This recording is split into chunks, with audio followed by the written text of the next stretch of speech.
చిన్న సినిమా పెద్ద cinema collections అని మాట్లాడుకోవటం అనేది ఇక ఈ రోజుల్లో అవసరం లేదు.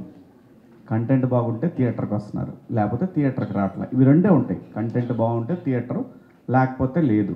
సో అలాంటి ఒక మంచి కంటెంట్తో వచ్చిన ఈ సినిమా, దట్టు వాల్ పోస్టర్లో నాని గారి బ్యానర్లో వచ్చిన ఈ సినిమా ఒక పెద్ద సినిమాగా అవతారం ఎత్తింది అని అంటే దానికి కారణం, ఇవాళ మీరు ఏ టౌన్లోనైనా సరే, అటు ఇచ్చాపురం నుంచి ఇటు సూళ్ళూరుపేట దాకా వందల వేల కాలేజీల్లో లక్షల మంది విద్యార్థులు ఉన్నారు. ప్రతి సంవత్సరం ఇంటర్మీడియట్ చదివే పిల్లలు కొన్ని లక్షల మంది వస్తున్నారు.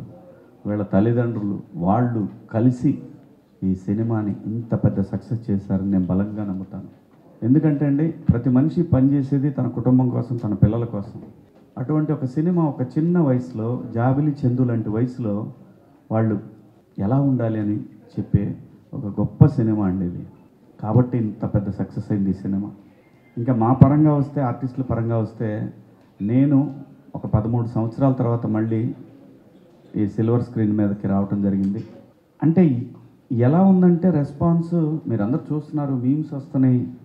ఇప్పటిదాకా బ్రహ్మానందం గారి మీమ్స్ వచ్చాయి, ఇప్పుడు బ్రహ్మానందం గారిని కింద పెట్టి ఆయన భయపడుతూ చేసే మీమ్స్ అన్నీ పెడతా ఉన్నారు. సో అసలు బయట నుంచి వచ్చే ఫోన్ కాల్స్ నేను ఇవన్నీ చెప్తే షాక్ తింటారు. ఒక్కొక్కళ్ళు అరగంట మాట్లాడడం అంటే అబ్బా ఆహా ఏది అప్పుడే ఇలాంటి మాటలు అంటారని ఓపిక్గా వింటూ ఉన్నాను. ఎందుకంటే అంత బ్రహ్మాండంగా మాట్లాడుతూ ఉన్నారు సినిమా గురించి. ఒకడు పెట్టాడు నిన్న, ద మంగపతి. వాడు విలనయ్యా బాబు, ద మంగపతి అంటే ఒక ఆయన అనాలిసిస్ ఎంఎస్ఎన్ అని యూకే నుంచి చేశాడు. తన అనాలిసిస్లో మంగపతి గొప్పోడు అంటాడు అతను. సో మంగపతి గొప్పోడు ఎంతవరకు, ఆడి కేసు పెట్టుకున్నంతవరకే వాడు గొప్పోడు. ఆ తర్వాత వాడు పరిధి దాటాడు. కానీ చాలామంది తల్లిదండ్రులు భుజాన వేసుకున్నారు ఈ సినిమాని. ఇందాక దుర్గుడికి వెళ్తే ఎంత గొప్ప మాట అన్నా అంటే, అయ్యవారు అక్కడ రండి మంగపతి గారు చాలా అమ్మ ఎదురుగా అన్నమాట. ఇది నేను విన్నాను, డైరెక్టర్ విన్నాడు, కో డైరెక్టర్ విన్నాడు, పిల్లలు విన్నారు. సో అంటే మీరు ఆలోచించండి, ఒక అయ్యవారు గుళ్ళో కూర్చొని ఆ మాట అన్నాడంటే ఇది ఎంత గొప్ప సినిమానో మీరు ఆలోచించండి. ప్రతి తండ్రి, ప్రతి అన్న, ప్రతి కుటుంబంలో ఉన్న ప్రతి వాళ్ళు కూడా ఆడబిడ్డని అలా కాపాడుకోవాలని, ఆ కుటుంబంతో సంబంధం ఉంటే చాలు, ఆ 2 కళ్ళు కూడా ఆ పాపకి వెనకాల సెక్యూరిటీగా ఉన్నట్టుంటుంది. అలాంటి ఒక గొప్ప రైటింగ్ మా జగదీష్ పెన్ను నుంచి వచ్చింది. నాని గారు దాన్ని యాక్సెప్ట్ చేశారు.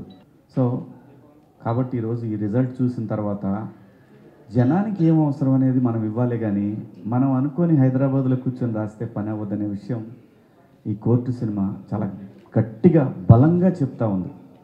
మనం రాసే రైటింగ్, సినిమా కోసం మనం రాసే రైటింగ్ అది జనాల్లో నుంచి వచ్చి ఉండాలి. ఒక సేతంపాటలో కూర్చొని కుర్రాడు ఎన్నో లవ్ స్టోరీలు చూసి, ఎన్నో పంచాయతీలు చూసి, చాలా తన కళ్ళతోటి చూసిన సమాజంలో నుంచి ఈ సమాజానికి ఏం కావాలి, ఏం జరుగుతుంది అనే విషయం మీద అద్భుతంగా రాశాడు స్క్రిప్ట్ని. సో రాసిన తనకు తెలుసో లేదు, ఒక మంచి చెప్పాలనుకుని ఉంటాడు, రాసిన తనకు తెలుసో లేదో తెలియదు, కానీ చాలా గొప్ప సినిమా తీసి ఇచ్చాడు తెలుగు సినిమాకి. ఎందుకంటే ఒకప్పుడు న్యాయం కావాలని ఒక సినిమా, అభిలాష కానివ్వండి, ఇలాంటి గొప్ప గొప్ప సినిమాలు తెలుగు సినిమా ఇండస్ట్రీలో మనందరం చూసాం. ఇవాళ నేషనల్ మీడియాలో టాప్ 2025లో టాప్ 5 ఫిలిమ్స్లో ఈ సినిమాని తీసుకెళ్ళి పెట్టారు ఇప్పటికే. సో కంటెంట్ చాలా అవసరం అండి. ప్రేక్షకులకు కావాల్సింది కంటెంట్. మనం ఏది కూర్చోబెట్టి ఒక 100 మందిని నరికేస్తే చూస్తారనుకోవటం భ్రమ. ఎలివేషన్స్తో సినిమాలు ఆడవు. ఓన్లీ ఒక చిన్న నెత్తురు బొట్టు కూడా లేకుండా ఈ సినిమా ఎంత పెద్ద కమర్షియల్ సినిమా రాశాడండి ఈ అబ్బాయి. జనానికి కావాల్సింది కంటెంట్. ఆ కంటెంట్ మీద కాన్సన్ట్రేషన్ చేస్తే తెలుగు ప్రేక్షకులు ఎప్పుడు కూడా సినిమా పిచ్చోళ్ళు. సినిమా విజయవాడ అంటేనే సినిమా తప్పితే ఇంకేం ఉండదు. సో ఇలాంటి ఒక మంచి సినిమాని ఆదరించిన తెలుగు ప్రేక్షకులందరికీ పేరు పేరున ధన్యవాదాలు.